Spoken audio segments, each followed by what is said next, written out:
abigishwa bamubonye agendesha amaguru hejuru ku kiyaga basimba n'umutima bati igihumbi baturisha n'ubwoba. Uwo mwami Yesu arababwira ati humura ni jyewe nimureke gutsinda. Petero aramwishura ati ushinga ntawe asanga ari we bariraze aho uri ku mazi. Nawe ati ngo. Petero yururika mu bwato agendesha amaguru ku mazi baja aho Yesu ari. Abonye yihuta aratinya atangura kuroka arataka ati ntabara mugenzi. Ubwo Yesu arambura ukuboko aramushakira aramubwira ati yewe ukwizera guke ni iki cyagukekeranije? Buriye mu bwato umuyaga uraca.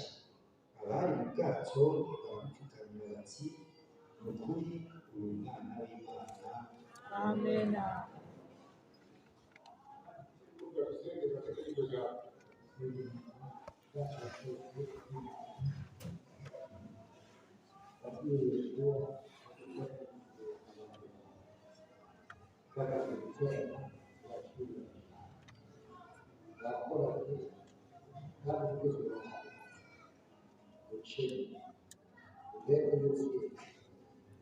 ubasha kwisha kwemera ahereje kugira ngo bikore ibyo wakora turamusabye ubushitsi bwawe, turamusabye impera ishira ubutumwa bwawe kugutora nk'uko yabisabye izina ijambo ryawe bakire, ijambo ryawe bakizera bizeye, ijambo ryawe baryamira ugaze uyu mwanya kuko uri mwene ukamisha urakoze kurusha ibendera ry'izina, ibendera y'ubutaha bwo mu ijuru rihabwa umushumba wawe, umukozi wawe ahagarara mu bwiza n'izina rya Yesu Kristo.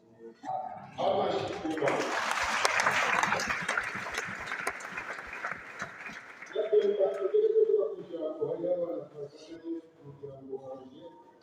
abana bazi uko bari ubabone hanyuma bapepere ishengero bahaguruke bicaye abo babiri bagatangana bagasesera. Hanyuma rero ijambo ry'umukuru yampaye ni ijambo ryitwa kwizera. Kwizera nta kindi Imana igomba atari ko buri munsi uzuza icyitwa kwizera, kuko abantu benshi bariko baratanga icyizigiro, abantu benshi bakasubira inyuma kubera ibyo turiko turacamo, kubera ibihe tugezemo. Ariko reka tubwire ijambo rya Rusi niba usoma Bibiliya ibimenyetso Yesu yasize avuze by'ukura mu mapinga tukadukoreshereziwe yaramaze kuboneka byose.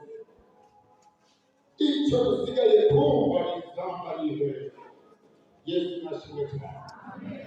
Si igihe cyo gutabaza n'ibyo tubona n'ibyo twumva, oya ni igihe cyo kwitegurira umwanya wose Yesu arashaka kujya kudukoresha. Izamba irashobora kuduvuga, irashobora kuvuga kubera iki Yesu yampaye ijambo yaratubakanye kwizera ariho byose bitinda. Kwizera Yesu arakunda gushimangira iri jambo cyane, yarabikorera rwose. Ndibuka ikindi gihe bavuga n'umwana yari yagizwe n'intandaro mu gitabo cy'Amatayo igice cya 7 umurongo wa 20 abigishwa baramugegera baratakura amazi urazi yagerekanye kugakurwa n'umugabo ikukuyemo arahutse bakamubwira ati none wowe ugejeje kugira ngo imbeho zikumbire begeje gutahuza ashaje kwizera kwanyu igihugu yaba n'ubisukira kugaragaza ubukatira n'uyu musozi woba ibitaha indukira hajya ugaca wibuka urubuto byose bitiraye kukutizera n'ahandi ho byose bishobokera. Yesu yashimwe cyane. Ndibuka ikindi gihe arabwira abigishwa biwe mu gitabo cya Mariko igice cya 16 uhereye hariya kuri 15 kumanuka ati nimugende mu mahanga yose mubwire ubutumwa bwiza abaremwe bose. Yesu yashimwe cyane. Kandi uzokwizera akabatizwa azokizwa, ariko utazizera azokizwa n'urubanza. Yesu yashimwe cyane. Urubako byose bigira hehe tutizera, kandi ibimenyetso byose kubizera ni ibi: azogenda abadayimoni bavugishe munsi mwisha, niba bafata inzoka bakajya kucica yacobazoba, niba namutinganza mu barwayi ntazokira. Byose bikira kutizera. Utizera byose nawe urabizisezera gukira. Yesu nashimwe cyane. Hanyuma ndibuka kandi hariho undi mugabo mbere yari arwaye indwara y'umutima imyaka 12. Aba bari mu gitabo cya Matayo igice cy'ikenda uhereye ku murongo wa 22 ngo uwo mama yakuye kumubona arinamubwira ati yewe ngoja mbone kwizera n'abatandatu b'ikiganza n'abo gukora mu bintu rero kuvuga ko bigire gusa byakitanga n'igitara ukoze kuza kuvuga babikwisha bikubwiye abaje ukoze ko wagoma macambiri kora rikose yakite yarose igihe cy'ubwiri umwana akizera akaza kukigije imyingi y'amahoro Yesu yashikitana tuzo kwitunda yakitazo wasorokera Yesu yashimwe cyane amen ibuka kandi kikugire Yohana 11 iyo 15 arahura hatukulia kukakoja atasha kwa murongo wewe hatukutaka kubona kwa na Marita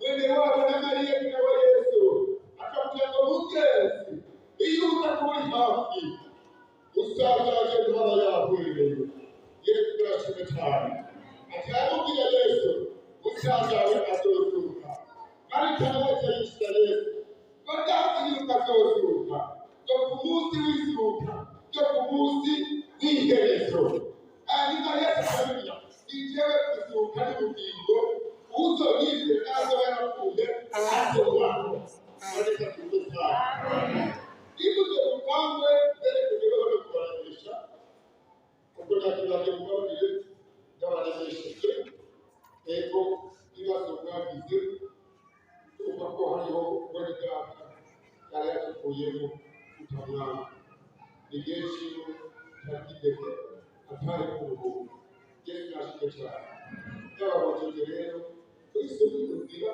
hafi wacu so tugerera cyiza nuko twakiza neza igihe cyose uzokira umubiri akabaka kutarwa uzorora Imana wibuke aho yagukuye wibuke naho ugeze tuzazoba kugira iherezo ryiza uzongera kurakiza neza kutika izora ni kabo kintu izora iherezo biki Tuko kama yuko kwa nakize ile kubaho ibuka reka sali ako kajabana kuzizoba zobaho tukajya tuba kutambe wala ubuze tuzobona tuzofata soba yuri mugenzi yakuye kugereka kuzima kana kumba wabugezi kwamba bari gushobora kandi ni kamera ya kugiza kumbe na yo muri kwigiteka lakini kisha kontrole kidike au yako kwenye stele tukateza yale kazi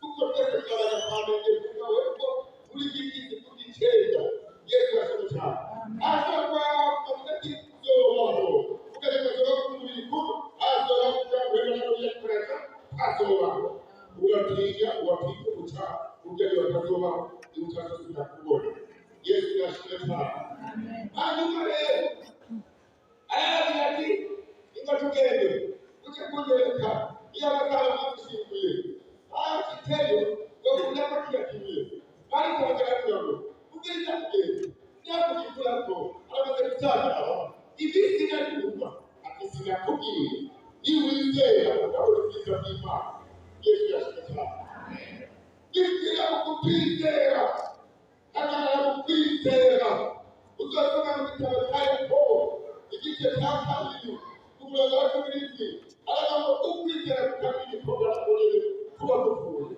Yesu aseka ni uwisera abantu wacu ukamutakira ukakubera kugira ngo tubugingo bwawe niba utakugabanya kimagaciwe neza ugakora ukurikira ibikorwa uko kwizera kwawe ukubikorwa ibyo bizokugira kugira ngo yigire ubwami bw'Imana Yesu yashimye cyane hanyuma kandi uzasoma mu gitabo cya Yakobo igice cya 5 umurongo wa 15 arabivuga neza ukwizera gufata ikintu gusa ukwizera gufata ikintu kwizera uzokiza gukora kandi bazohora ibyaha wala tutosha Imana nishakukiza kututia mjanga yuko leo hanyuma ikindi umwaka wa Yesu Kristo angitoro ataramuka kukia katika Galilaya akihageze abantu isizi abantu isitabariyo kuja kumviriza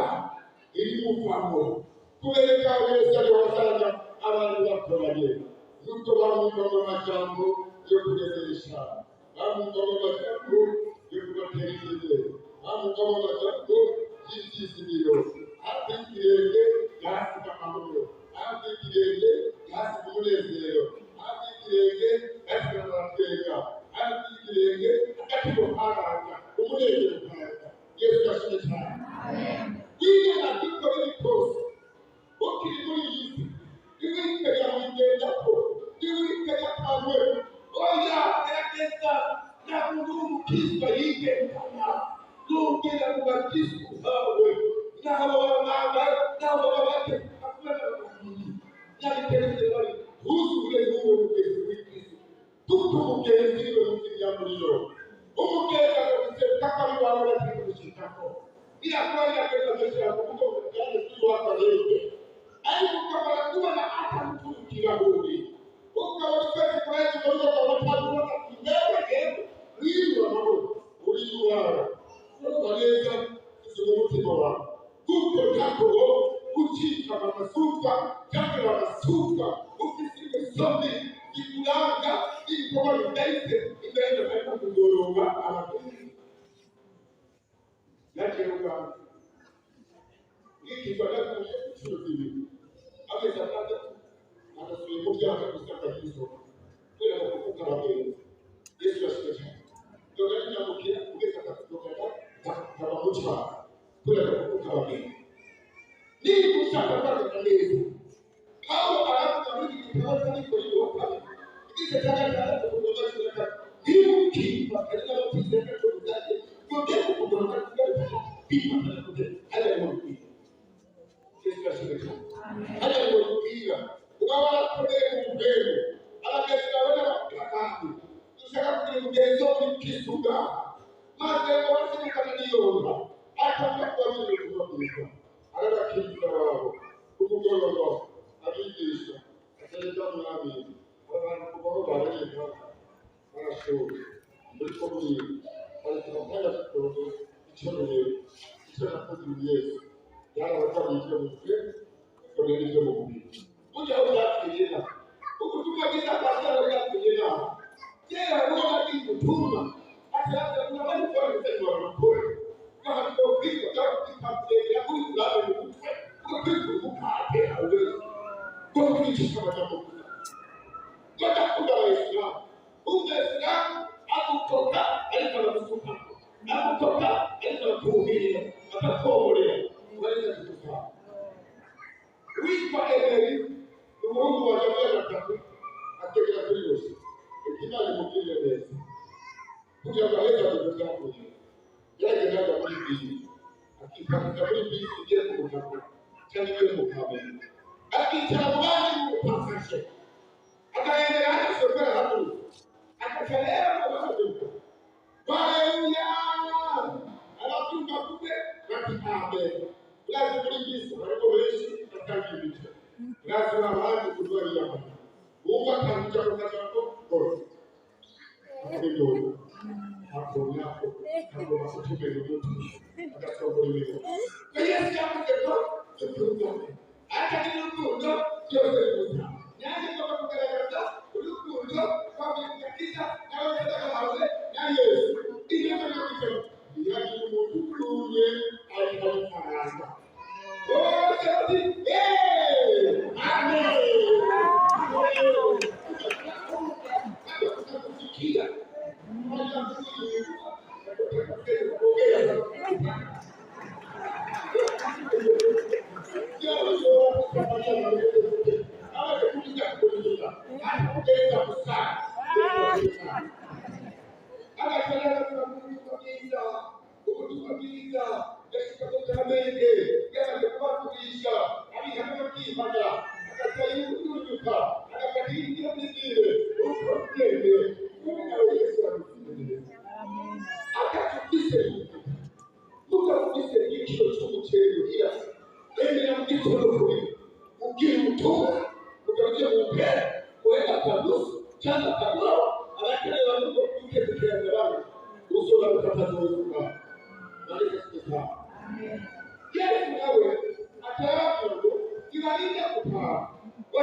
najya amazi nabi uzobora kuba dukwiriye kubifungura uzabasha kubisenya.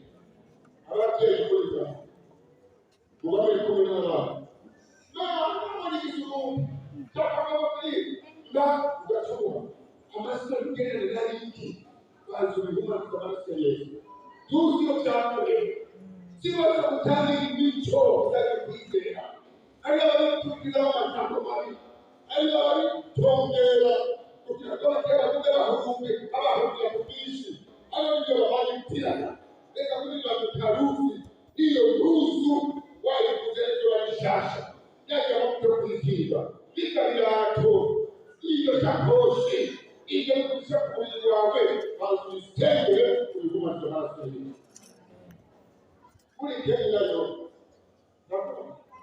Japuri forma. Hanyuma pastor uwaje hiyo forma. Wale hapa nice word. Kisha kukuti. Uwe na Mungu. Atarutegera. Sasa kwa mwe. Ndio kwa ataka kumoma. Ishara. Ukaanza kumoma ishara. Nisije kuna wanaoya ili kushia kama ya. Na kuja hapa. Yesu Kristo alikuwa kumoma amaraso y'Igihugu tugavuga abana kumwuka ihe tegera Yesu yashimye cyane maze rero abisengera yawe kabiyabwirana atabakakira kuko abana ko abwira abantu bari nawe y'ibyo kutuko basengera n'ibyanjye hasi kujya ubi kumusozi cyangwa kumazi iri kubago abagabo n'ibindi igihe abana batoto komase asigara kumanya kugihe baraterera gufata imisingo ishikatuna mbili atabaga ibara kugera ku gushusho keke mu gitondo bana kuko ate atabiga bikisana genda nimwije mugabo hanyuma baratangira kumvira batesengera abantu batarabasezera ariko isabira mu bwato hanyuma basezera ataragenda ku musozi hamwe nyine ariherera arashima ibyakoretse uzirika gushimira Imana ibyakoretse byose ukabwira umutima wawe bagakizwa ugasengera abantu bakihana uje wirarira ugahita ntibishobore kurusha abandi urashima Imana izo bari bikoze Yesu yashimye cyane ukajya kubona kibise yo kugerera n'amazi barabona kuyo abaseteko benshi bamusiga hakurya hanyuma barakuga ubwoba bw'inka bari gihugu bari kidayimoni akabati murebe reka gutinya ni jewe witwa Petero ngo mayi kumusika nabari nawe gira biyuri atigo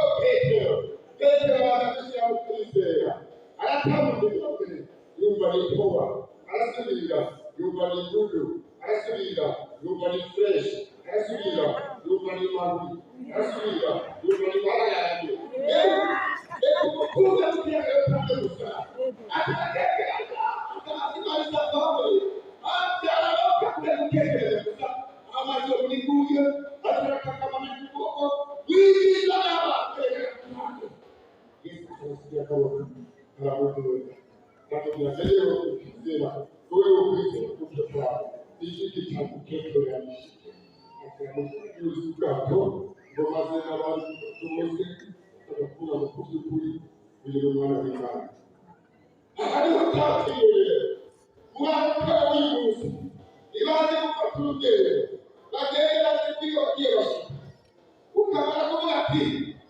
yadinde murasengera ezikashika nukamugera hawe uzoba wishimira wate wabiru ikikaba wegenda Yesu yashimira kile kwa kukumako abanye bali cyapere kashimwe nabishimira kuko ndumitoto kare kuwe muri kama ariko baragenda bagera Mariya bikateka kinyamanda kabe baratanga bya bindi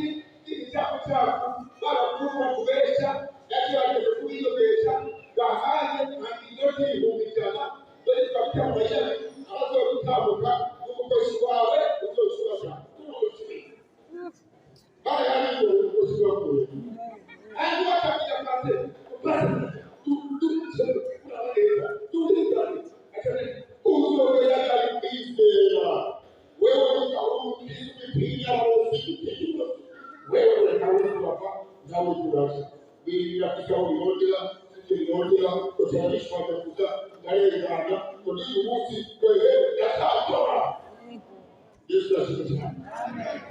Au ndio abantu benshi baratangiye baratangiye abantu bakora icyaha ariko n'ibyo mutashikiriye amasezerano yawe ibikora bakuze yakuruka mu runaka n'akazikiro cy'amashuri ufise n'akazikiro utakuka mu bwambwe dore cyakakumbira ko aba bose bari mu bwambwe ariko barafisha Yesu asifiwe. Nogenda ukutikagiye nakuzizaro Yesu asifiwe.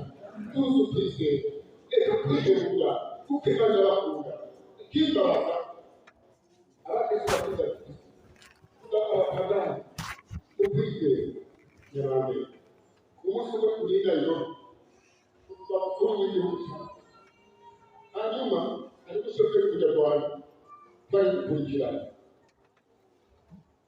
kukurinda yo kukimoma tukakupatisha pesa cha wote tukijani Mombasa mbele yuko anakuja ndani ya kujanisha itabuke na kushikani Mombasa kwa aone kuli ya kuchuko kwa kanisa hawa ndio kwa Somalia ukaona Tanga Tanzania ayo mkugaruka na tabiri kila serikali yao ukapata mabatizana kwa kutoka ndani ya bara leo kwa kila yao kushikani Mombasa hilo leo amajaraka kwa Misri kufika leo kusagara anaanzaje kilomita kijana mmoja ukawaje chochote kulihana hano nisura kubona ubabekire muri ishamba ito likapata national limu likoko gusa limu mwizo ngugu limu izo ndogo limu izo ntare yewe alio ikifanya kusanga bya kuuzi ikahaga barabara ikajaa duri mjini kabe duri mjini sio kugira kila chakini kikailaba ikaikumba zako kikabela kwa marefusele ikabela kwa batala ito kilia kaza au chakelo jana kwa au hawajui kazi za haramu jambo la kwanza kama sisi mapija kusema uwe kuisha au sio kila Yesu kwa kutenda kutoka kwa kila ule ndio tena kwa kuhuka na mate atukumbusha hiyo sana tunaendelea hilo wewe amejadili na ndio atasa hapo alipo ishika chao baadhi ya amapolisi wa polisi ulioletwa bila ulinzi na vifaa wakati wale telefoni basi wao kaja pale hivi ndio kununuzi tuko usalama kwenye unajua hali ya wewe ayo ibeleko kwa Mungu tuuze kwa taa tuke waje na watu wa Mungu yala pili kufika usafi tuke ukaona kujipata ushika uboheze na wewe wale na watu ya position ukasema mashiko kile kile hali hizo ni ushendo kama walipotoka kama hizo fungula upesi kwa sisi wao au hangu aliyo mchanga kile ale kugeniwa hiyo sana milioni ilikuwa hapo baada kusonga kulipaka kugaba na kitu baada kupatana kwa kukua rafiki wetu hadi hali chami hebu hizo uzima wako ni kwa wewe ndio ukakikoga kitu kidogo atakupata wao wetu hapo wishiko bali hayataka kusumbua aisha barabara kuja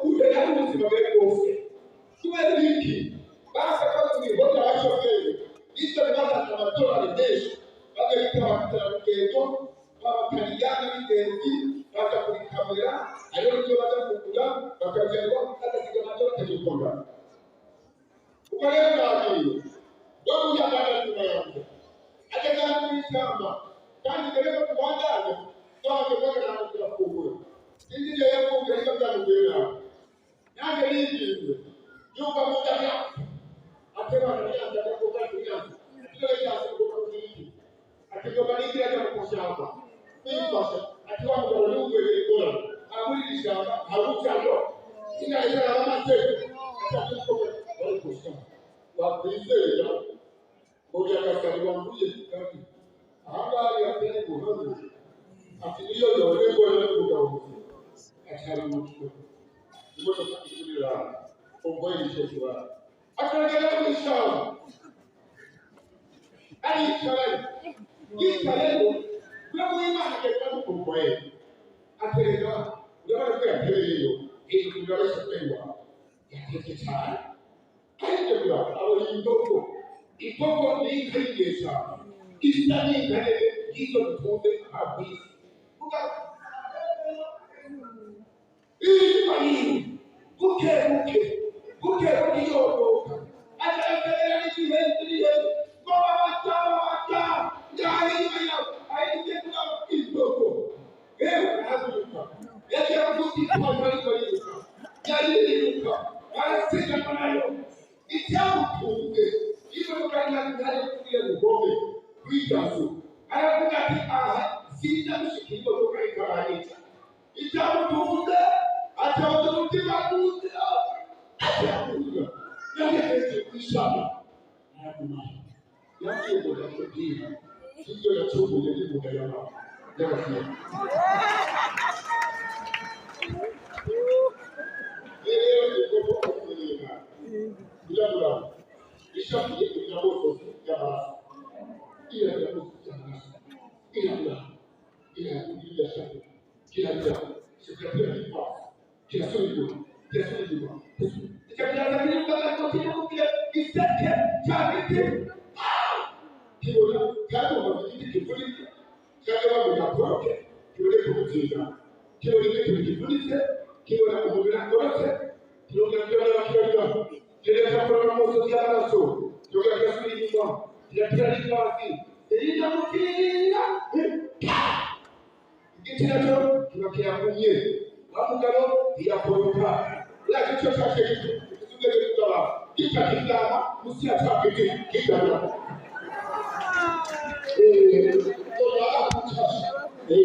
munsi yagiye kuza iyo yafashe kuteka umusubira hariya Yesu yashimye genda kwizera tuzi kwizera reka gutaka ugiye kutugabiye gushika Yesu yashimye kandi twatuye ashimye tomati yabona ari tomati iyo ni tomati hakukamasa aho kukisa bakoze asheshe ahamagara sotabuko isizo kwatisha amatekisi y'umuntu tuza kwise iza itaza ayiwaje ariho Yesu yashimye ugasoma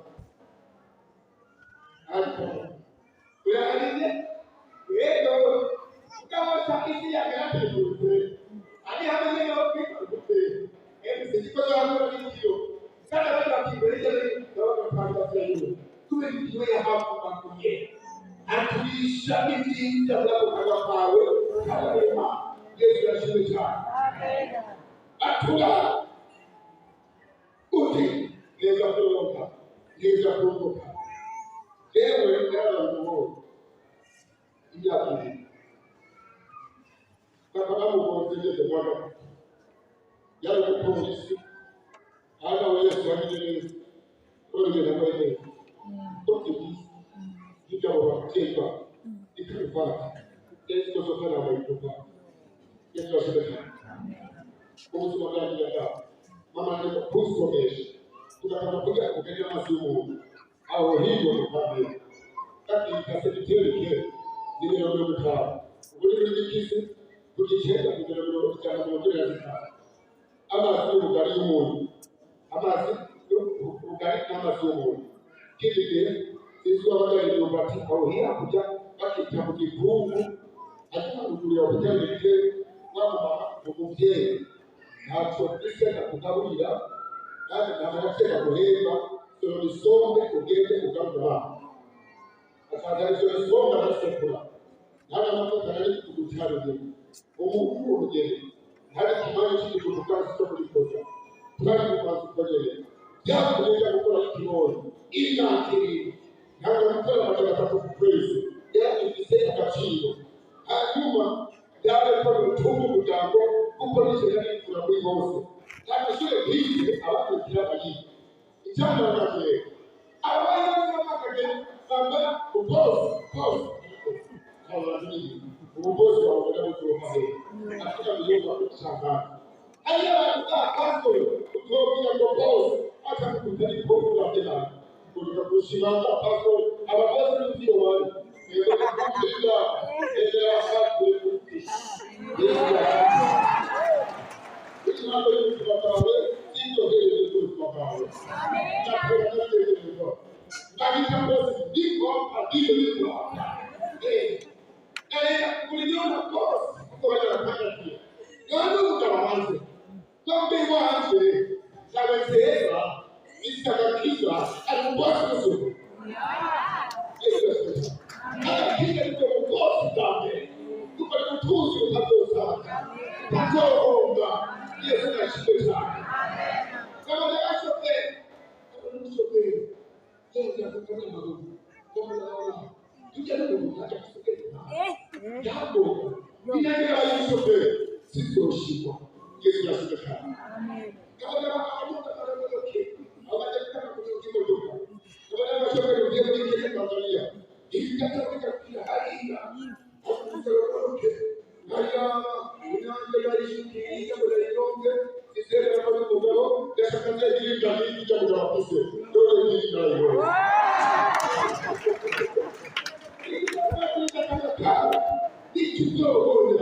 Yesu asifiwe. Hii ni ndoto tu kuisera. Abana mpira kabiseko jambo Kenya kuna mapato. Jambo Burundi tokani Mombasa kuingia la kutoka chini. Jambo Kenya Mombasa sio shimo la ukie Kristo wa Kenya. Yesu asifiwe. Amen. Mungu ndiye anayekupa. Hata leo kuliko Swahili, Kifaransa, na kidogo Lugha, kwa kama Lugha, imani za kutoa hizi bila kutafuta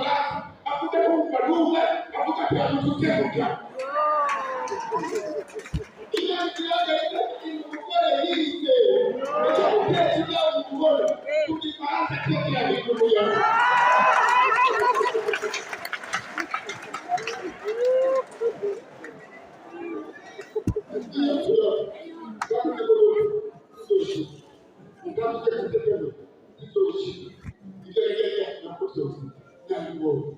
Yesu asifiwe. Ila tunakumbusha Yesu anakuja katika mlango pale. Ikitaka kuleta kama tunaoona ndugu wa Mungu na Mungu na ni hakuna kuishi. Atajambia kama Mungu. Sio sawa sio kidogo.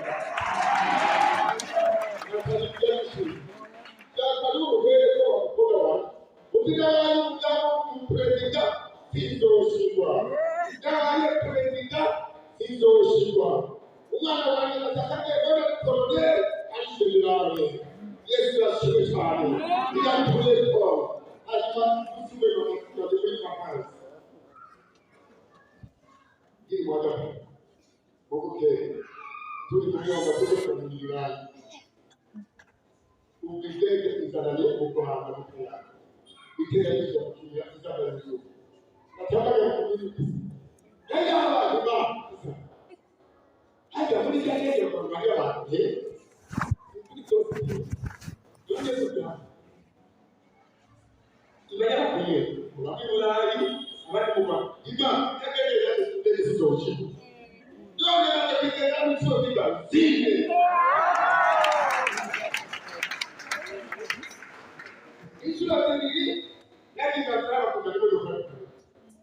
Ila takatudi kulipeleka wakati ya basa hiyo. Hao ndio hapo. Ndio mso. Ile tunataka. Na kile kumbe na kwa Mulai ile. Ile ndio kujulia ile. Akajikuza kwa daje kada kwao ukesikosa halafu pesa kukula atidole tulete kutabiriha na kizi wala utarabisi ndio kwa usokasi kwa tunamzia kulinde kama pale kujiporo ndakale anaweza kujihimike indege na kuaruka ana mali hande wao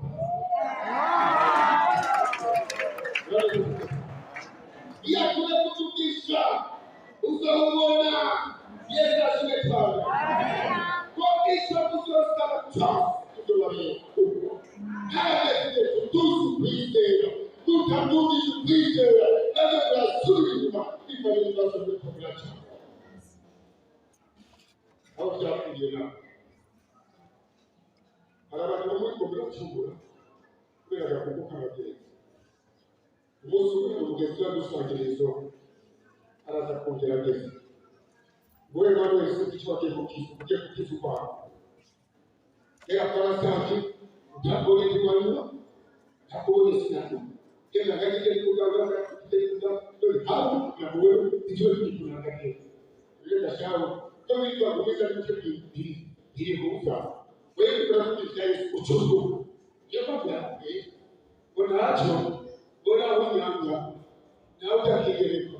Ukienda kukuja kanyama Ego yake anachoma kwa rotina ndio tekele sasa ukile ile tuni hata nikatuni ndio nakura wewe chake akuje akafili moja ndio ificho hapo ndio akafili hiyo ndio sana lazima ndio sitapo ndio kuja kuja atakuja ndio ndio tatatua ile Kia tulizoea kutaka kuifanya hivi. Na jambo hili kiwe ndio kidogo kwa. Nikija kidogo ya. Mzee, karibu kulalizo kwa karibu. Ewe ishara kumi ndogo na kitu. Hapo Yesu ajaenda kukula hizo nyama zao. Kule hizo ndio kuambia.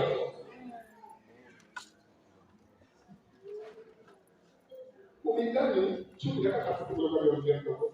Ni wajenda na kwa kutumia kwa. Sio kile kutoka kwa mbele. Mkitabu chini ile kisha ndio na kutoka kwa mjengo hapo. Kutia ukiko hesitisa. Kani ndicho kuzera kama kuuzima. Kijana kulipa utambie utabariki yeye sanje. Yale yake ndio kwa mafuta. Ndio na bora katika kufanya mambo utaelekeza hizo na tafuta lakini ile kurudi na kudai sana katika mstari chini wa Yapo kwa Yesu atukweze kwa maana yake. Iye ikoze kwigisha kwiga kabani maserivisi ngombwa kubari kugukomera kwigisha kuba ari kugoba aende ndio tukikutana kwa hiyo kuvuga ataje na huze papa ndio kuichumi na utakwenda kutaka kuvuka kwa samba ikule hiki na walafu gogo kama Mario huyu mpango papa wake iba ya Yesu lilisho takamukana mambo hamjatimwana wanje unaona kozi zima kwa tunasema kutunga wageni pale ni pale kwa Jessica eti mambo ndidi atachopita kwa wake kusamba kwa nikishabisha tukapotoka wale kutoka kama kijana hivi na utuzi na kuendelea waambia kwa sekta kidogo na kule ndiko atakuja kipapo na homa wale watu sisi tunakula Yesu waje uko wewe kusema dawa sisi ndio ndio hata na kama kuna mtu kusema ikiashiria watu wanajua hasicho kama sababu itakuja vipi ndio siku zinaendelea bila hali mama hata mshaka kutoka kuendelea kuteguka ishia rohoni patukero ugende wahingazi zinazoja mbele ekakutana kupasha kawaida ngoja mbele ndio tuchukue ndiko uchekugeze kwa hiyo leo katu tunaendelea kupata ndiko sawa yaki hata msimu kwa kupata ndiko wao anataka kukumu hindi leo sisi sule kuona kuliko kwanje akaanza kuichumi na bunge kusukuti baba wake napo ndio alipopashiki katika chilaba kwa baba sisi kwa ndio ndio kupata kiasi ndio kumshindi mpashirize ni mmoja ndio afakise Yesu ashike karibu aina lakini tule chalazo utende kwa kukamuka uzozipinga utende kwa kukamuka uzozuma utende kwa kukamuka uzozuma utende kwa kukamuka lakini kama utende kwa kukamuka tuzozikumia ila yake utende abantu kiko besiza tuzoza kama kutima endera Yesu wawe ukiekisho kiboye Yesu ashikwe sana wewe Tukoe tupite Yesu tukwenda na maboro hata ndiye tunasubiri hapa kwa kwa petero wewe ni Mungu anataka hapa ali hapa alikuwa kupite tuite na Mungu kisha ndio kwa tunakumbuka wageni wakutende tu hata kuizera ingia Mungu ya Mungu ili tuweze kupata msaada kwa Mungu.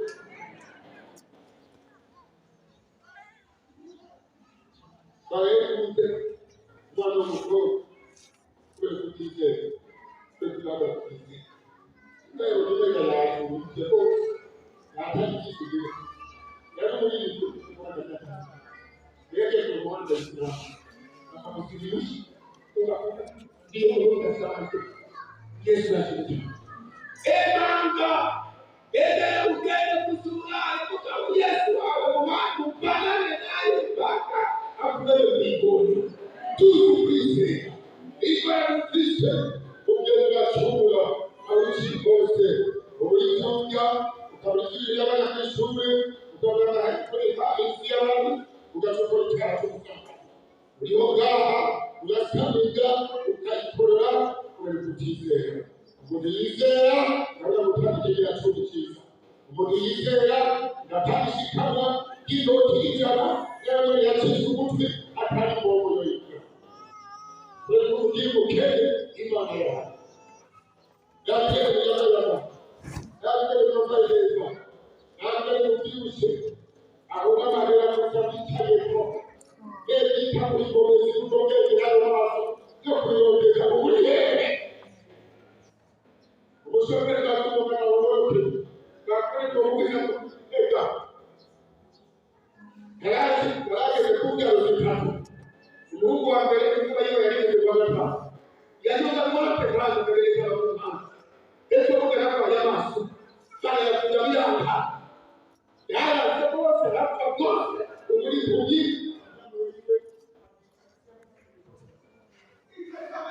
ikiso biga bigita kubaga amaso yo kurondeza byabo kandi mukaza inoti y'ijana cy'isumutwe abantu bikwegera imivugo yo gutanga ya benshi y'ibirori abantu bakora Yesu Kristo tuzi kwizera umuntu yizera igihora umuntu yizera gasambana umuntu yizera ndiyiba umuntu yizera ndiyisambana umuntu yizera kagawapfumu umuntu yizera kagawapfumu iyo niyo kubona mu Kristo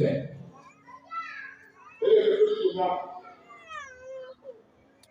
bateruka y'umugabane iyo roza kubona arabakora ngo bana barose kube ngo hiyo nabo tukenye bakora ntaita tunakukumbu nabo tunakukumbu bakiri nabo tunakukumbu nani kusumu hata kuja kukumbura ndio ndio ndio lakini kama ndio sasa hivi ni kwa shughuli ndio ile utakuwa kwa kwa sababu kuna kumba hivi kutoka kwa kwa Isika pia kwako ndio kupika mayai hata hiyo hapaika ndio kushika sio Yesu wako kuko misi kala sio amepata kidogo ndio kwa yake na sio ya kwa hii sababu ya alihania Mungu ndio ale anaangalia kusuka hizo ndio wewe hata kitu tu na rabbi hizo mongezi Mungu kwa kuiva kitu ndio mafuti bana lakini ilivyo ndipo ili kwa sisi ndio mswali kumali ndio kuacha kwa tena machezi kutembea ndio kwa kila sita kisha wao ndio uchezo alikuja kwa sababu nyingi Mungu anapata ndio ndio na wikutana kukira jambo gani kija mafuti hawajabu mache lakini kwa sababu waone kutwa wale ndio kutwa kabisa kwa sababu kwa hii ndio ndio cheko Yesu kita hiyo ndio atamulizo kwa jambo Mungu anataka kuelewa jadi kwa Yesu jadi tumemwona jambo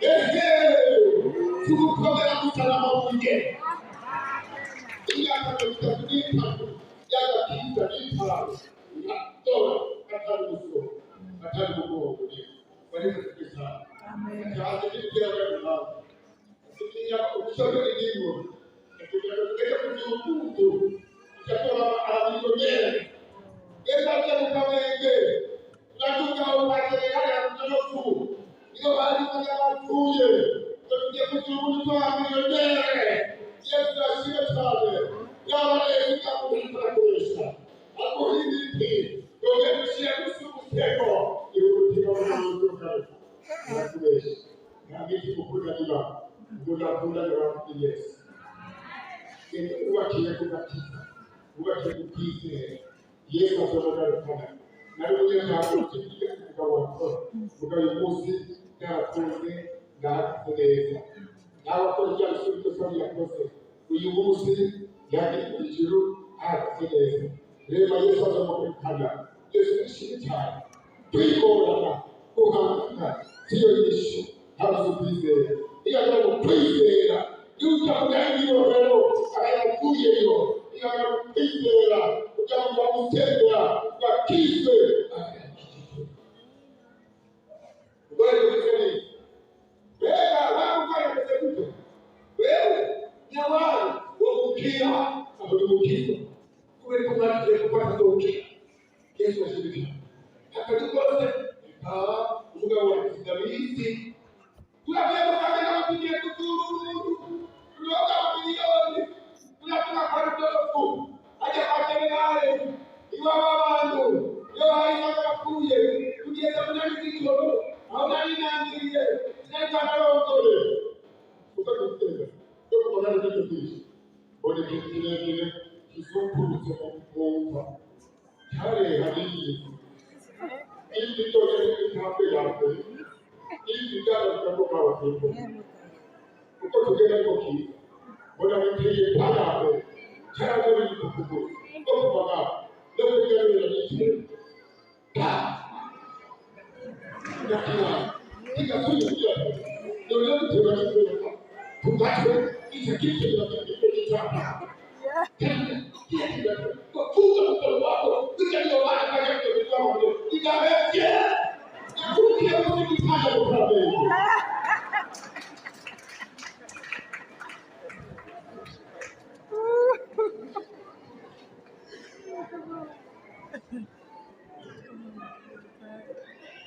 kama ni jaga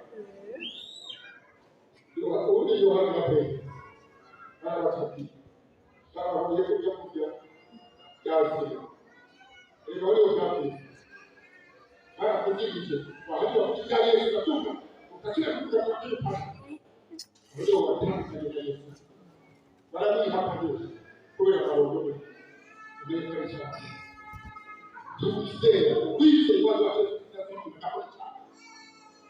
wasende kwa Yesu hicho ndio kinachosema agora você deixa eu ver lá agora você precisa de aí você tem um o que acontece com você já o negócio de chega quando o pensa e daí que tá muito o cachorro como que a semana e o tanto cair aí eu ferro e que só vai lugar e que tá o que tem hapa kile taki kwa Yesu hadi kujimana uzoe kwa kusubiri Yesu asiyecha ni leo kila jambo kusikia sifa kwa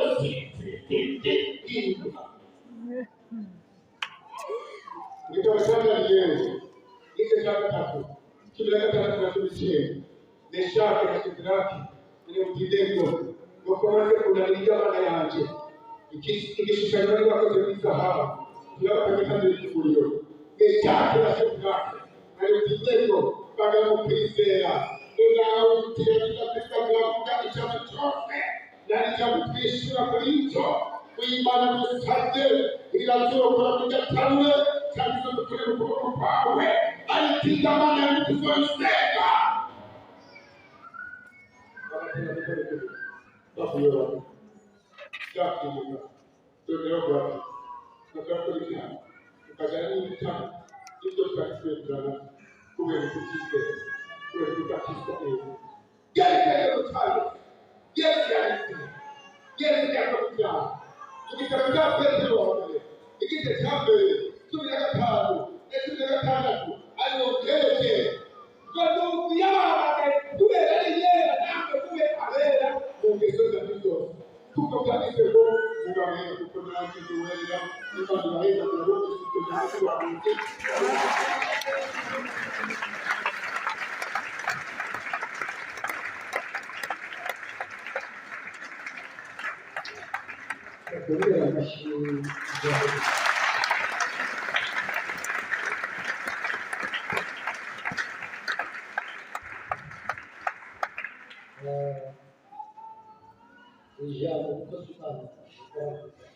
hii leo mtumishi wa Mungu anasema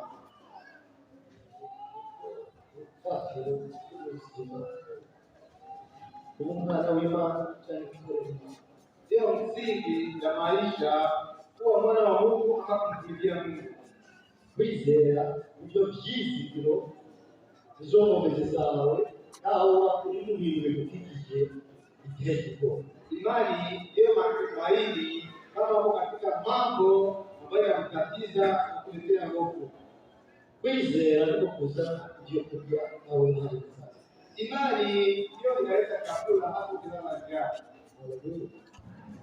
uribuka Samariya muri Israeli Asiriya bahakikije. Nakumbuka Samariya Israeli wakiwa wamezunguka mahala hapo, ugaragara yose yazana mwisho kuja wakafunga milango yote ambayo inaenda chakula, watu wanasonga kushindwa kukora vitafungo, watu wakawa na njaa, hata wakafanya mambo ambayo wasinge imani. Hata hukumu mwokozi anaitwa Elisa, ajili ya mtumishi wa Mungu anaitwa Elisa, yamabwira igihugu n'abatware n'umwami, huwa akiwaambia nchi pamoja na watawala hata mfalme, akawabwira ichozi cyabo mu gihugu, anawaambia kile kinachopata shida katika nchi, akukuba Imana no kwizera, ili kuamini Mungu hata kuamini. Elisa yatera rero Samariya, wakati jana ameshambulia Samariya, mwami anavuga ngo mfalme akasema ya kwamba niliamini ibyago bitewe n'ibyaha, akuwa kama shida inayokuwa na dhambi, alipokuwa ibyago byose kubiroza akasema kwamba hakika hii ilikuwa ajili ya Elisa. Haleluya. Inzira zose zuka, njia zote zimefungwa, abantu walikuwa na vitu vidogo, watu walikuwa vichwa vya punda, Jericho watu walikuwa wao, wengine wanakula watoto wao. Elisa yumvishako Imana mukwize, akiona Mungu katika imani, akarahaga na Mungu mbele y'ikoraniro, akisema mbele ya mkutano, kesho kama mkutano huyo hii mambo yanabadilika, unamtendea jambo hilo hilo. Adenga una neno katika mambo hayo, unakusikia jambo vijana vyao, una neno katika jambo lako, unakusikia jambo kuchao, una neno katika watoto wako, unakusikia jambo kuikesho hawe, una neno kesho wako. Akasema haya mambo yasema hiyo iwezekani, mgamisha ndio hiyo akija wa askari hayo yanawezekana, akajua kuiza kulash, alijenga imani yake uwezo, akaanza kujianza, akasema kama bora kataa ndio utayaona kwa macho yako, lakini hautatumia. Yesu yauze sio maana Yesu anasema kwamba mbele sasa kama vile mwanadamu asosia Bwana wa Adamu asosia atakapokuja hapa duniani atakuta imani kwa Kristo, tena kumfuata Kristo. Sasa tunasoma vipi katika imani? Ni kipi uwaseko kwa kesho hawezi? Ni vipi tunasimamia katika mambo mazuri? Haleluya. Jambo la kwanza rasa ya mkono. Kumbuka mkio kumicha jambo. Aone unaona kwa kile kote ya kumua viwepo. Lakini mkono yeye alikuja kumwambia atakoi wake akinyana sabia moja. Eti Mungu aliyetoa huko akaanza na kulileta hapa ndio kwenda kukuingia. Na kwa kweli hawezi kubali uliko kuli. Mnyama ni chatu ndio kitika hiyo. Sababu ile mtu wa chatu ya koro. Na sababu wa Mungu tunakuzemo. Imani yale nao. Mungu kwenye nami. Ungendo kwa shamba kwa na Mungu kwenye nami. Kwa Mungu yuko kile ndege. Kuita mtize. Nataka mtu mmoja ambaye amua imani kupiga hiyo kupiga hiyo. Na alipotekana mambo yote yanaharibika. Alipili ya kuze, lakini alisema na alipili ndio mmoja. Na alipili ndio mmoja. Ilikuwa sitafikia hata moja. Nikitumbura niko kwa shikilete makaso. Kitumbura bongoze kuleta makaso.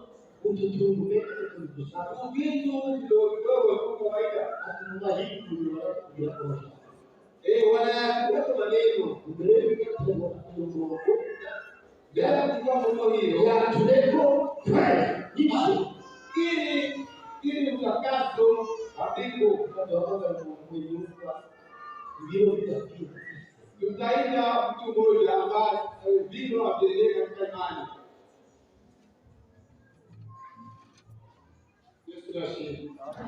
Nagakira yashaka ariko rero umuvumo kubera yakwesha kubera ufata umuceri w'umurundi ukawuvanga n'ikiro kimwe cy'Tanzania ukabesha muri Tanzania ariko byapfiriye wabagana n'ubwabo irira ku biro akora ikiro cy'umuceri ukinjira buri kiro cy'ikuza guhaha n'usuriro urahagarira abashoferi uruhande uciye amazuru genda kumubona n'ukwizera ubara ko hari imodoka harakwari n'imodoka z'amashyashya akushikana ndetse no kukwanyuza unabeshya ngo rero naciye kandi ndashimira ngaho icyo ni icyago bwiwe agara mu kwizera imana inyongera ijambo n'ibitabo cy'abayibari igice icya 10 umurongo wa 38 umunsi wanje azobeshwaho no kwizera hanyuma bajyana bari inyuma yawe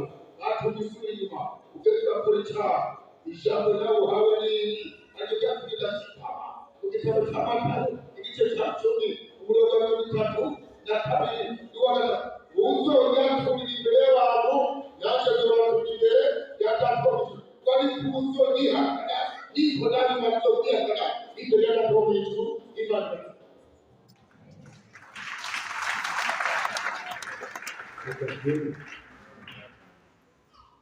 tukawasahaza ijambo ry'ubwenge ryo kumenya aho muri kumwe abantu neno akili ya kutoa mamoja nje mu yuko kwenye mafundisho na mimi kwa imani Yesu ati kuongeleze kwizi hata wanafunzi waliokuwa kwa Yesu waongeze imani ukataka kwizi na kila makoha kama hakuna imani hakuna kutubu hata kwizi na praise kwa kwa hakuna imani hakuna utakaso hata kwizi na sisi na roho hapo hakuna imani hakuna ahadi mambo hayo mkuzana sasa njoo sasa upesi anuzeni Mungu kufize na tuombee upate imani anatuita Mungu kujenga Mungu kufize uamue kutenda imani hiyo kufize na ndio Mungu na Mungu yao uzojaa na kumuhisa katika imani hiyo kazi yako kusafiri na kupata imani kufize tuzo na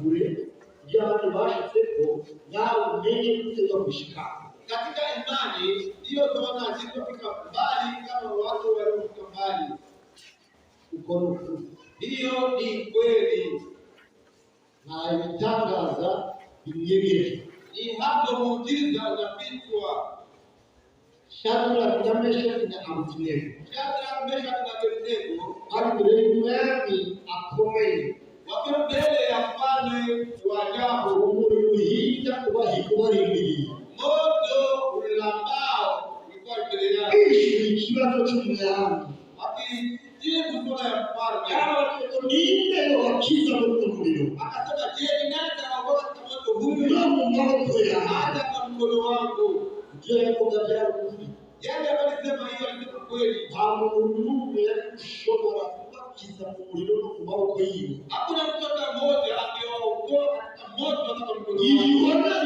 ni hapa haya mambo bado ni mazito ila sisi ni mkristo kwa sababu katika imani bado tunashiriki wakamjibia kwamba atasafiri basi kama ni hiyo hatutukize kuishi hatuna tukakujibu imani tusaje Mungu tunayemuomba anashura kutukiza Mungu yao anaona kujua kama ndio wao imani tusaje anashura kutukiza Mungu yao imani kwa yeye kile ukitenda pokale usikikina leo ndio alivyo anashura kuhimila ile hata kubadilisha majina haleluya amen amen kule kizi ndio bindazi kama matumaini wasijui ekapindu na kunyiheza ile acha mtilaani basi ukibariki jambo kimo naomba ujue soko na kwa imani tuzuri niko ndio mimi nasema kama tutasega tukiheshimu Mungu ili tutafanikiwa basi Mungu kumbe wale hapo atarika kitu na Yesu nikauliza mtu mahali hapa alikuwa anafariki na Yesu ya bahari basi adooshe mkono wake tu alipoga ambaye ni hapa ndio okay 10,000